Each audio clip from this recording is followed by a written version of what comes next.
Thank you so much for tuning into my show, William Wallace for America. I am kicking off my legislative interview session for Louisiana. With me on that series today is Representative Mandie Landry. We're going to talk about things that are going on in Louisiana, but as I always say, they are always reflective of what's going on around our country because it's the best way to get good legislation, or sometimes having your eyes on what's going on in your state, which Representative Landry does. Today's show is brought to you by Door Furniture. Thank you so much for tuning in. Mandie, thank you so much for being with the show. I appreciate your time. Good morning. Always happy to be here. Well, as always, I like to give representatives a chance to talk about where their district is. Even though you've been on my show before, I always want people to kind of have an idea where you're coming from. Okay. I am in New Orleans. I'm a second termer, so I'm about halfway through my second term. And if you know New Orleans, my district is one of the uptown districts. So if you are at the interstate around the convention center and you go over to Napoleon, which kind of splits uptown, that's my district. Mm-hmm. If you know Chapatoulas, where there's a lot of warehouses and other things on the river, I start at the river and go up to Broadmoor. If you know New Orleans, a little past Claiborne. If you know Offshore Baptist Hospital, I can see it from my front porch. So I have a mostly residential district with lots of bars and restaurants, a couple of hospitals, well, 1.5 hospitals. Unlike a lot of districts, I don't have a ton of industry. I have the commercial side of the port, so that's like the main industry in my district. But otherwise. All right, so Representative Landry, we know your district is. I kind of got River to Claiborne, kind of a little bit of Baptist Triangle. Hospital in that Uptown area. Triangle. Yeah. Uptown Triangle. I love it. What do you think is the most important thing facing the citizens of Louisiana in this next Louisiana legislative session coming up this spring? Actually, next week, for that matter. A week from today and an hour and 34 minutes. There you go. We start with prayer and pledge, and then the governor speaks. I would say a few things. So homeowners insurance is always at the top, but more for South Louisiana. Carbon capture is going to be a big topic, not by me, South Louisiana. That seems to be a more North and Southwest Louisiana issue. I mean, there's 1,500 bills, and there will be more than that. But I feel like, let me look. I did some notes actually for my event tonight. There's a bunch of redistricting maps that have been filed, I guess, in anticipation that we might get a Supreme Court decision repealing essentially the Voting Rights Act. PBMs, pharmacy benefit managers. Every other year in New Orleans, there's like a big fight between two different industries or trade groups. And this one has been brewing, and it's kind of between the smaller local pharmacies and like the CVS and whatnot about drug costs. So that looks like it's going to be a big issue. There are several bills targeted at New Orleans, some big ones about courts and district attorneys and homeless people, and then a whole bunch of everyday items that we see every day. Do you think the homeowners insurance is one of the major issues? I don't see a lot of bills on it, but it's just anytime there's a bill on it, it means a big issue. That we've gotten lucky that the last few years that there wasn't a major storm since Ida, and it was huge, but it does seem like prices have stabilized, but it continues to be the number one issue in South Louisiana, period. Now, on carbon capture, that is one of you, like you said, it's not a big issue for New Orleans, but you still have to vote on it. And I know you have other fellow legislators in your own party and friends in other parties that are in those areas. The bug in your ear, so to speak. Not to ask you how you'll vote on it, but kind of where's your understanding of it? I am probably one of a few Democrats who is firmly on the side of our far right friends on this, and not so much the technology. I feel like that's a neutral thing. It could be done well, it could be done poorly.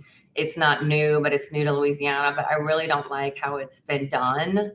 I think there's been a lot of shenanigans, things that are being pushed on people that they don't too fast, maybe they don't understand it, or this wait, slow down, what are you doing here? What is this industry? There's a lot of bad news about it. So I don't like how it's been handled. Now, if it is handled better, will I approve of it? I mean, maybe, but I don't like how it's been handled. And I think there is a genuine concern that some of the same industries that have really ruined the environment here are going to be involved in this. So I think that it's very valid to have concerns and want it to slow down.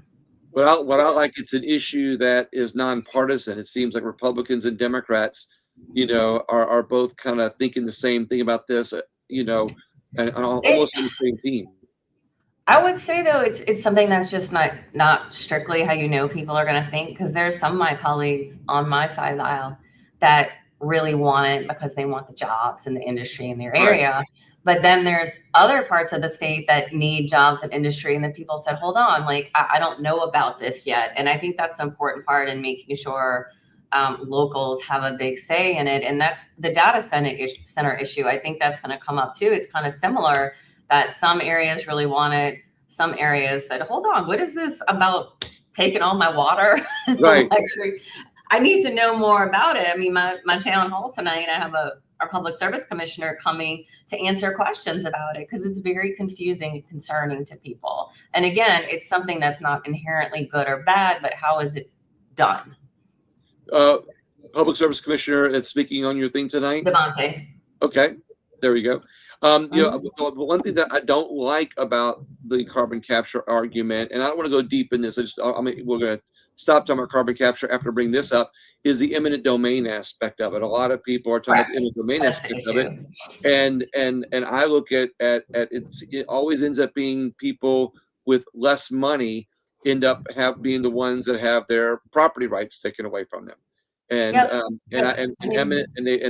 the argument's always made that eminent domain is in our Fifth Amendment, but eminent domain is not even mentioned in the Fifth Amendment. It's just a justification of bring that up while we're talking about it.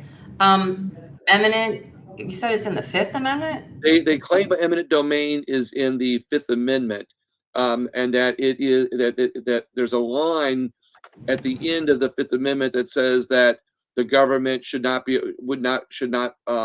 take your property or you mean the federal? Federal, yes. Oh, okay, because we have state laws on it. Well, anyway, I don't need to do that while I'm on the phone with you. I would say on policy, everybody seems to point to the Fifth Amendment, the decisions that the federal government have made as a right for even local governments to acquire property through eminent domain. And that's just an argument I want to get into right now. We don't have time to talk about eminent domain, but just in general, I think that's one of the big issues with it.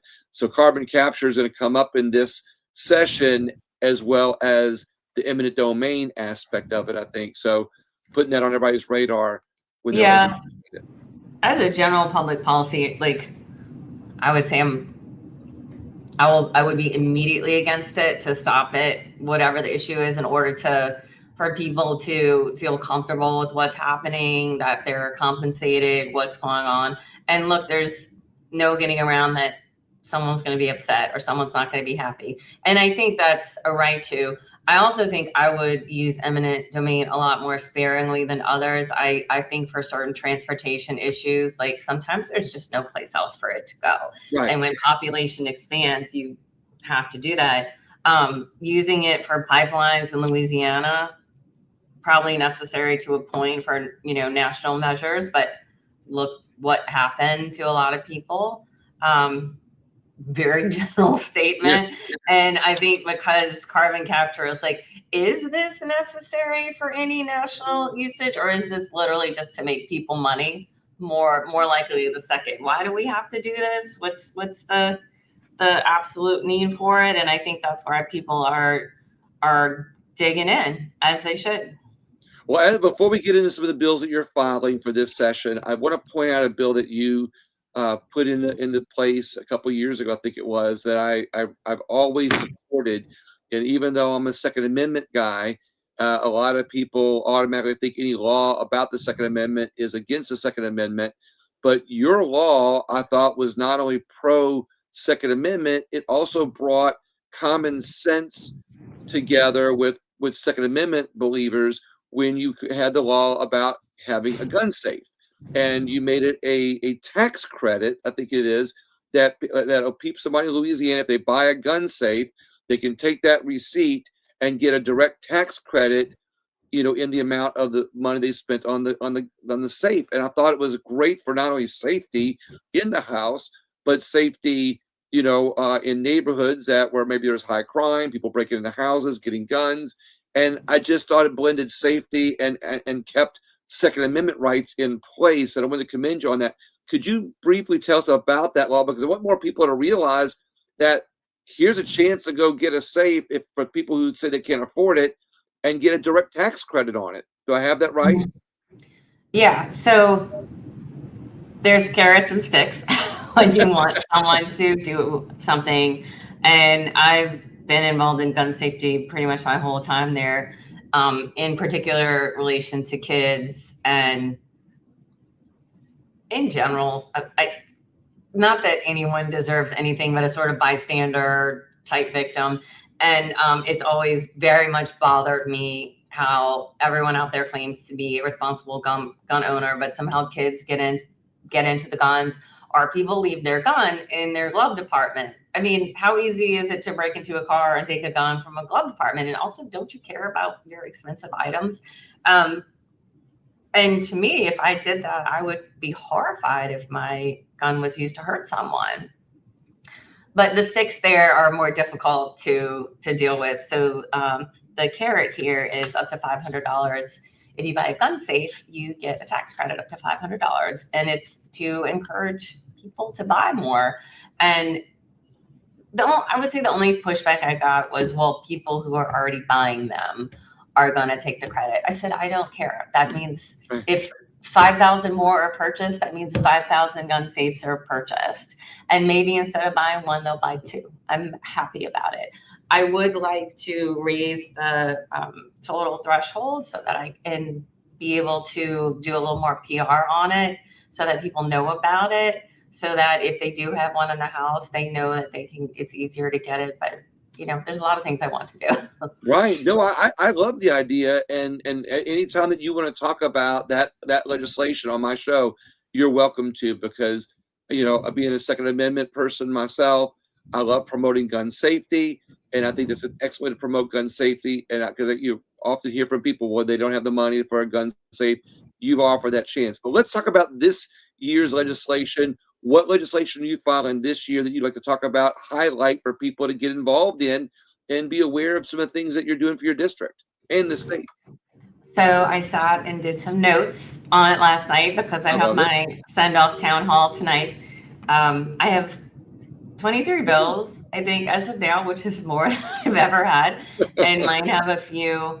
After we start session, we can file 5. This is this term's last general bill year. And so a lot of us are just trying to get everything in that we want to do. And there's a few of my bills that people are not happy about. I said, look, I needed to get it filed. Let's work on it. Right. But a lot of sometimes the conversation, just having the conversation, is as good as the legislation. Well, like gun issues, other issues I've worked on, it takes a few years. But with some of this stuff, I think I can get something through. I just didn't have time to sit down with some of the stakeholders. I did with some, and legislators, at least some of us, the day of filing or the few days before, we get inundated with requests. And I'm like, come on, guys, you knew this was coming. But I'm a lawyer and I'm a procrastinator, so that's it. So I've had to kind of change my focus a little bit since being elected. I mean, abortion is very illegal and we're always playing defense. There's not much I can do for reproductive rights. Gun stuff, I still work a little bit on. I've done a little bit of environmental stuff that is kind of taken over by carbon capture and other things. So how most of my bills break down, they're almost all, I call them protection focused bills. So either on the criminal side or consumer side. So when I say consumer, there are some extra protections for people who declare bankruptcy, There's new protections for if you're talking to an AI chatbot. There's a disclosure. Well, this is what I'm trying to do for political campaigns if artificial intelligence is being used. For real estate matters, there's a requirement to disclose of hidden fees, which is based on federal statute. There is, this one's going to be a little controversial, hospital price transparency bill. So federally as well now, there's federal statute about what hospitals have to do in order to tell us what they're going to charge us and why. Right. And then you can't send us to debt collection without telling us all this. Didn't Kurt Talbot do something similar to that years ago? Maybe.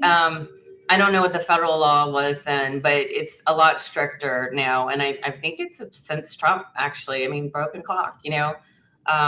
Price transparency. Uber and Lyft found a loophole in our law and brought it to court that says they do not have to provide uninsured and underinsured motorist coverage. And that is appalling, because you're starting to see, I use Uber all the time, Lyft all the time. I don't know if you do. Obviously, I have insurance, but a lot of people don't, and a lot of drivers don't. So they have cases where someone was hurt very badly, and the person is just now on Medicaid and not working because this transportation company that is worth $142 billion does not want to buy uninsured and underinsured motorists. So underinsured. So if the Uber driver gets in an accident with an uninsured motorist, there's no coverage. They get no coverage. So you're doing this to protect the drivers. Passengers. So the passenger, if the other person is uninsured, then Uber. Then are you saying that without Uber having underinsured or uninsured motorists on their policies, a passenger not being able to sue the person that they were in the accident with, who doesn't have insurance, they also would not be able to sue the Uber driver for not having uninsured motorists? Yes. Okay. I think I understood the question. Well, I understood it. In your defense, I might not have said it completely correctly, but look at it like this. The gist of it is, if the Uber driver does not have uninsured motorists or underinsured motorists, and they get into an accident with somebody who also doesn't have it, the passenger is going to lose by not having either of those people they can sue. I think we're saying right. Like I got hit last year. I was the first car in a rear end situation, and the person at fault had like $15,000 worth of coverage, and my car was totaled. And had I not had underinsured motorists, I wouldn't have car. Right. Because I had it on me. So yes, the situation, they have liability if their driver's at fault. But if the other driver's at fault and you're the passenger and you got hurt in some manner, or I think the driver, so you're covering, you're helping people who use these ride sharing services out a little bit to make sure that if they are hurt, they're just compensated. So what's your legislation? Mm-hmm. Let's move on to your next piece of legislation. Yeah, so quite a few. There's also about some of these maternal centers to make sure the healthcare data is protected. It's not right now. I think that's most of the consumer protection. On the criminal side, is you and I talked about. I'm trying again for people with mental health issues to be able to put themselves on a voluntary do not sell list, similar to people with a gambling addiction. We're trying to extend the window for the church sex abuse lawsuits from it's supposed to end next year in 27 to 29. That's just been an ongoing complicated matter. There's been settlements. There's been, cases they brought to the Supreme Court. So trying to extend that a couple of years. Some victim notification provisions, including one for the Attorney General. We have an early lease termination provision for domestic violence abuse victims, and we're extending it to people who are victims of stalking and cyber stalking. We have a horrible situation here where it was a crime camera that showed a deceased crime victim on the ground, and one of those cop shows used the video on their show and disclosed of the deceased, and the family was traumatized all over again. So I can't believe I have to pass a law that says do not use the body, use a dead person in your cop show. But and then one that's actually got a lot of attention. The Department of Corrections recently reopened their women's facility in St. Gabriel. It had been flooded and destroyed about a decade ago.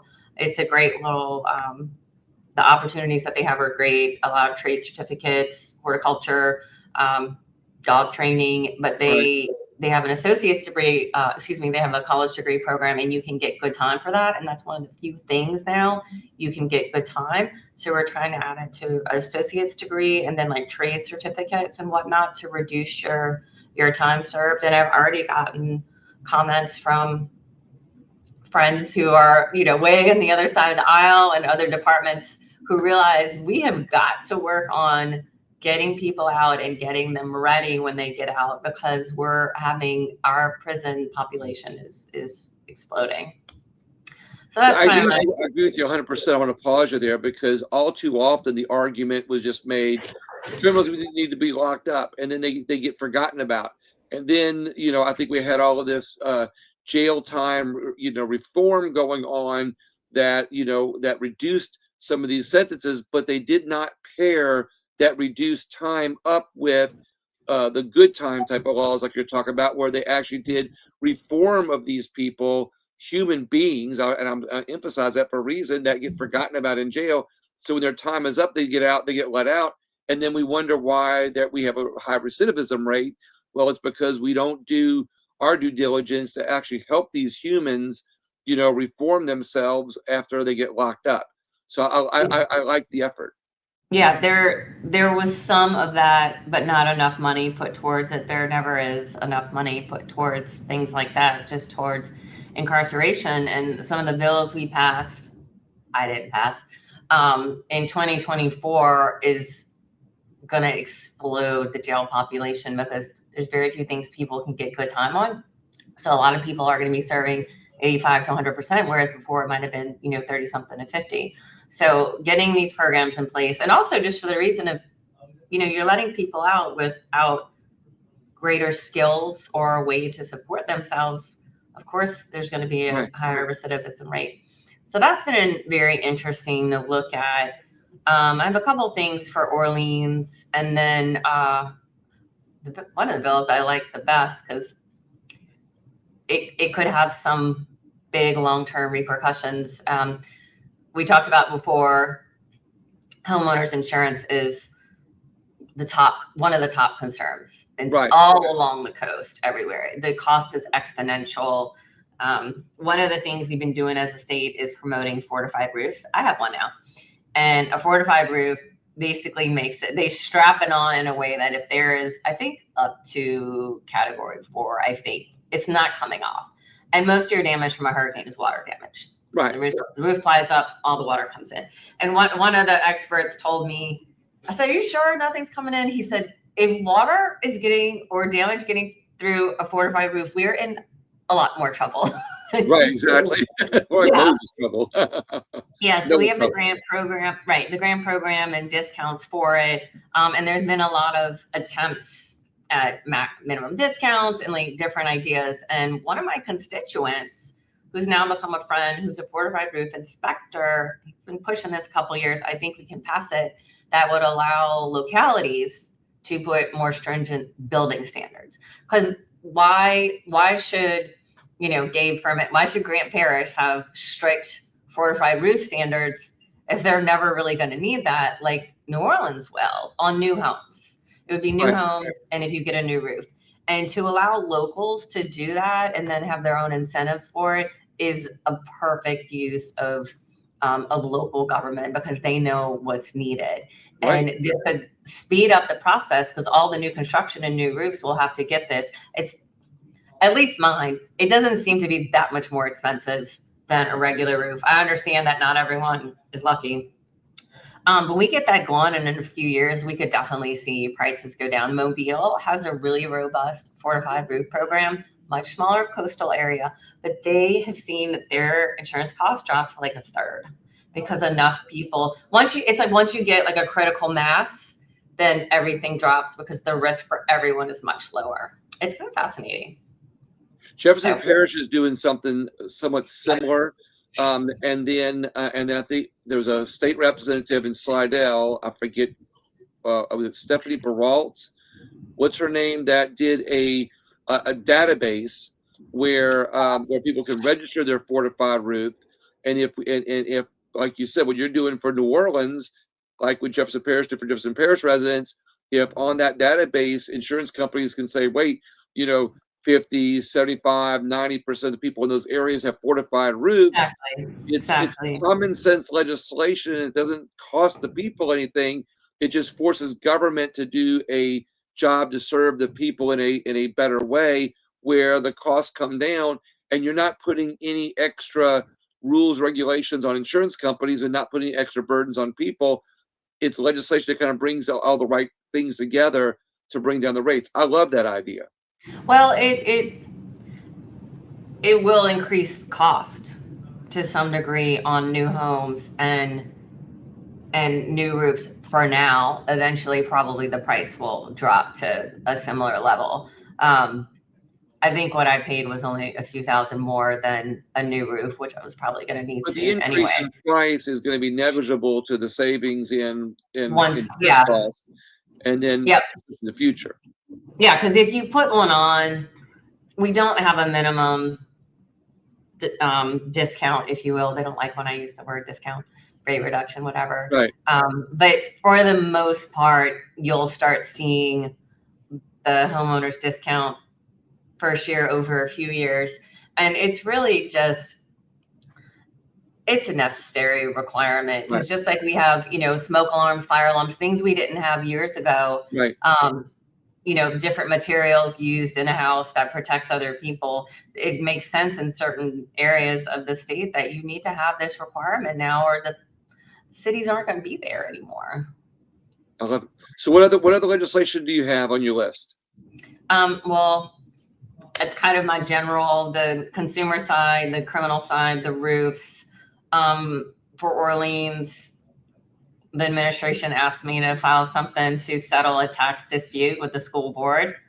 I'm going to just sit back and let them fight it out. It's an issue that has to be decided. And because it's taxes to a certain degree, it has to be, this tax has to be decided at the state level. So that'll be fun. It's going to be very interesting. Yeah, but that's kind of I'm looking at my list, kind of the general idea. I passed a law a few years ago about employment discrimination and medical marijuana with state employees. I would love to pass it with private sector. I receive emails probably weekly from people who lost their job or can't get a certain job. And it's because they can't test clean and they have a medical marijuana certificate. It's medicine. The state's making money off this, and they lose their job.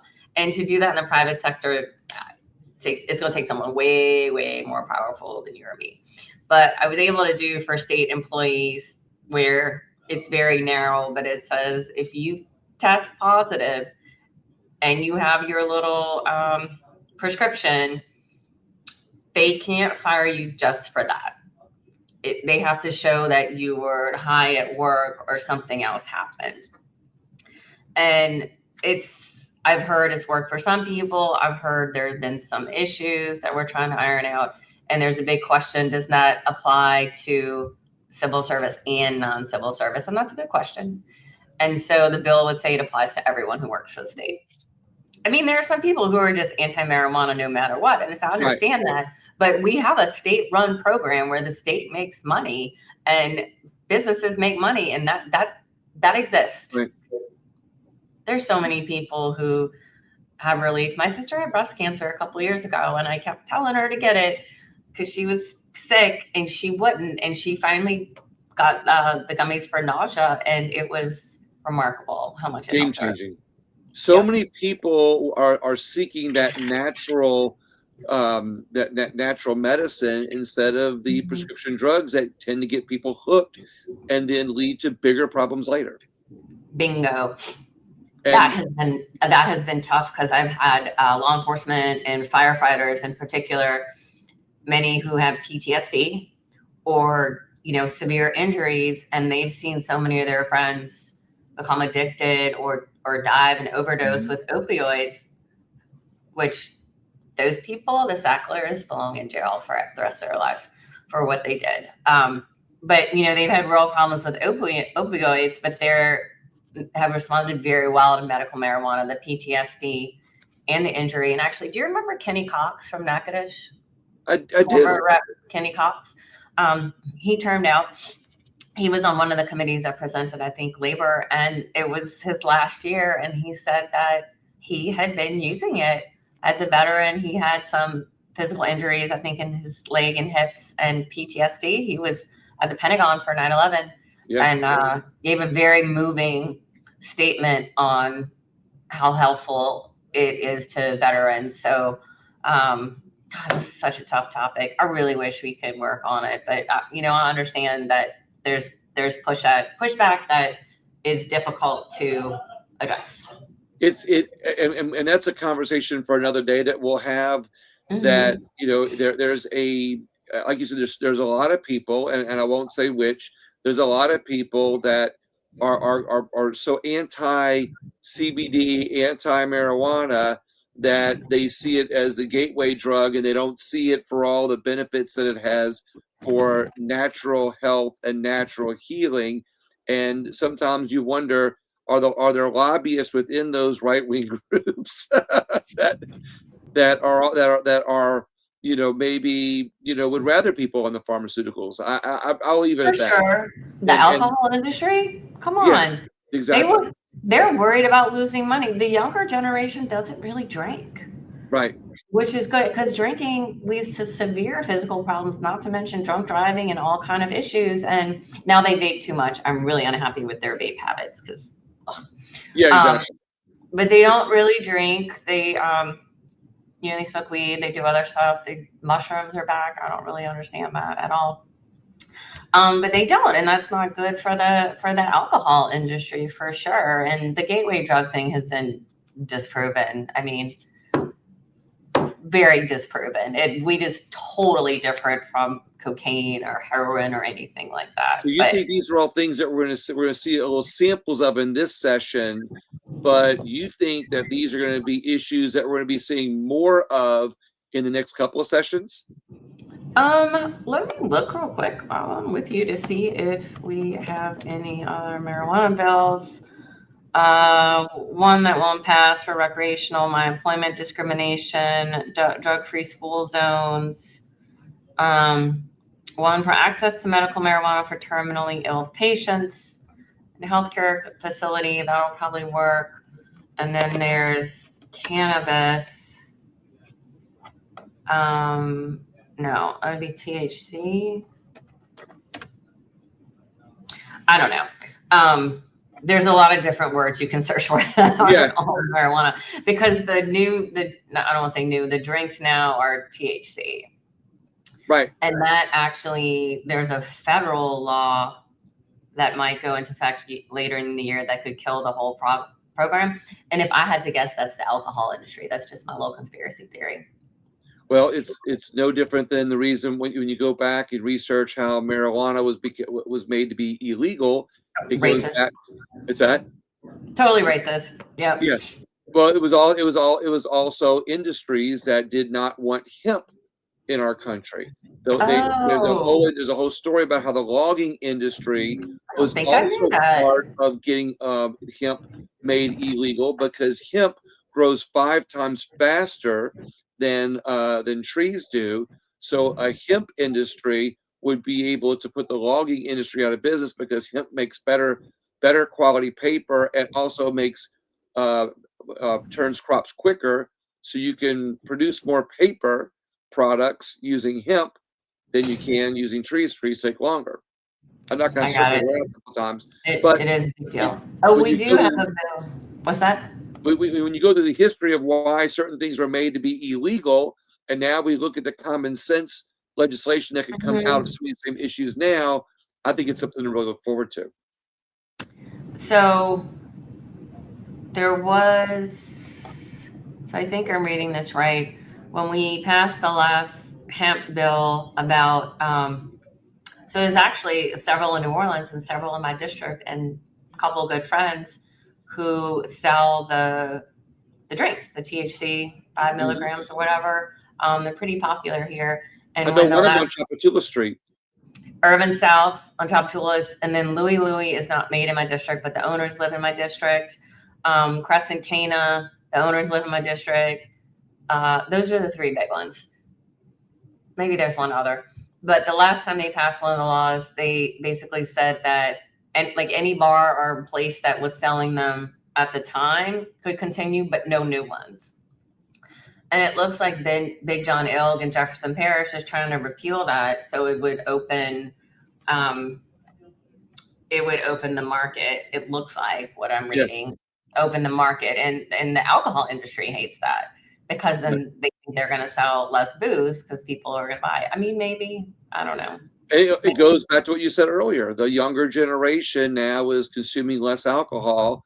And so the industry is going to have to fight even harder because not only they're already losing a customer base, but they're going to lose them faster if they start selling more THC based drinks.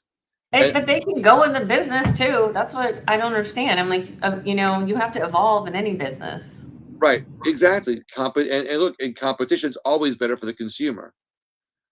Representative Landry, as we wrap up the last couple of questions, I'd love to find out, what more do you think people should look for in this next session? One of my biggest issues on why we have so many problems in our state and our country is that people don't vote. We have a low voting turnout. I mentioned that to you earlier, but I think it goes hand in hand with almost the legislative process that I think people ignore the legislative process and don't realize how much they can be a part of it. Do you have any positive words? I want to end our interview on a real positive note. How can people be more involved, even with legislation they may agree with or not agree with? How can people be more involved? What is something you would like to let people know on a positive note about what's coming up and what they can do in this next session? So the very general response about involvement is learning more, researching more, going to things, calling things. The average person can't be super involved. I mean, there's 1,500 bills, 3 months. People have a lot to do. Sometimes they find out too late. But I would say for people, if you have a few certain interests or a few people, to kind of reach out, or like I talk on my social media a lot. There's a lot of different nonprofits and organizations that focus on different issues. You can see the schedule coming up. You froze again, but I'm gonna finish your statement here because I know where you're going with this while you're frozen. And we lost Representative Landry for just a second, but we're sure she's going to come back in a minute. But I'll tell you, you can go to legis.la.gov, legis.la.gov, and Representative Landry is coming back in here in just a second. And if you do that, you can do a keyword search on any hot topics that you may have. I don't know if you can hear me, Representative Landry, but I see in the background you're in here. But I was letting people know that if they go to legis.la.gov, you can look up on the keyword search any hot topics that might be something that you'd be interested in getting involved with. You can connect those dots to the representatives that are either, there you are. Hey, let's just, of course, let's just finish on my phone. I don't know what the Wi-Fi is doing. That's okay. I was letting people know. I thought where you were headed was if people go to legis.la.gov, then they would be able to do a keyword search on any hot topics that they might be interested in getting involved in. And those keywords and legislation also are connected to the representatives that are filing those bills, and they can look up the committees and follow that. I don't want to say that yellow brick road, but be able to get more involved. Is that kind of where you're going with that? Yeah, and I realize that can be a lot and kind of overwhelming and does require some time, work, and effort. But if you don't like some of the things that are going on in the state and city, you can get involved. It's free. Spend a little bit of time. one last thing that's interesting that people need to think about is next year's election year, not just for legislators, but for the governor and all the statewide people. So this is kind of the last time to really make a splash with something, to really change people's minds. I mean, for me, I can make a little more splash next year because my election's smaller, fewer people. But if you're running statewide, now is the year to really do it, because if your numbers aren't good enough by next April, May, June, you're going to have a problem. Right. Obviously, the governor and everyone else wants to have a good year next year, but this is the year. So if you're an organization or a person, or you just really interested, that's the way to go. Make them I love it.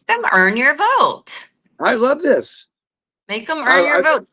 They might not do what you want, but they need to explain to you. I mean, I've constituents say, I don't agree with you on that, but I understand where you're coming from, and you explained it to me. I have never asked this question to an elected official. You'll be the first for me to ask this question publicly on. So first for my show, maybe a first for you to get to answer this. I think it's gonna be an easy question. It's not gonna be a gotcha. I always tell my audience that, you know, when it comes to going out and voting, how much of a low voter turnout we have is the reason why, you know, people get ignored. Sounds like common sense. But I always say, if more people voted in elections, our elected officials would recognize that more people care and that more people are really involved, and they would actually listen to people more regularly. Do you generally think that's a true statement? More people need to vote, but we need more informed voters, because an uninformed electorate can be dangerous. I want more informed voters, and sometimes you don't need to know all the details about things, but campaigns and candidates and PACs can be deceptive. So if you go out and vote, I want you to spend a few minutes or ask someone. I have a lot of friends who ask me about amendments and candidates because they know I know more about it. Right. Do that. I want you to go vote, put it on your schedule. It's not time consuming. And I really, really want you to know a little bit about what you're voting for. I love it. Representative Landry, you're always amazing. You're always really neat to talk to. You always have lots of information. I love your common sense approach. And I can't thank you enough for your time on the show today. I appreciate You're welcome. you. And I had an idea that I wrote down. If it comes to fruition, maybe I'll tell you about it. Oh, wait, not on the show, but later then maybe? I just wrote it down. We were talking, and I said, what if we can do that? I'll let you know. Okay. Is that going to be for another time? I hope so. Okay, awesome. Hang on one Okay. second while I ask the audience to please share the show with anybody in Louisiana that you want to be not only more involved, but also more informed. And please watch Representative Landry's legislation, because she often has a lot of good stuff that reflects the wants and needs of the people of Louisiana. Thank you very much.